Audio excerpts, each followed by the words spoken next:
अस्सलामुअलैकुम दोस्तों, वज़ारत transport Oman ने यंकल से इबरी का रोड जो कि तमीर हो रहा था, आज ये रोड मुकम्मल तौर पर ट्रैफिक के लिए खोल दिया है।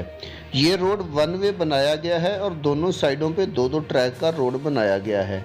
जो भी मेरे भाई सुहार से इबरी या यंकल से इबरी ट्रेवल करते हैं, उन लोगों के लिए बहुत ही सहूलत हो गई है, क्योंकि ये 39 किलोमीटर का रोड मुकम्मल तौर पर अब ट्रैफिक के लिए खोल दिया गया है। आज मिनिस्ट्री ऑफ हेल्थ ने ओमान में 1147 नए कोरोना के मस्बत केस रिपोर्ट किए हैं। इनमें 1053 ओमानी हैं, जबकि 94 नान ओमानी हैं।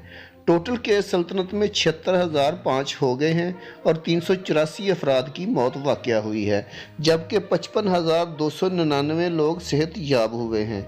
लास्ट 24 आवर में 1,238 लोग सेहत याब हुए हैं, 13 अफराद की मौत वाक़या हुई है और 3,187 लोगों के टेस्ट किए गए हैं।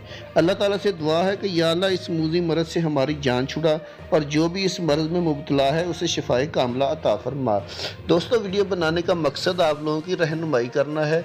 वीडियो अच्छी लगी तो लाइक करके चैनल को सब्सक्राइब ज़रूर कर दीजिएगा, ताकि आने वाली इन्फॉर्मेटिव वीडियोज़ बर वक्त आपको मिल सकें। अल्लाह हाफिज़।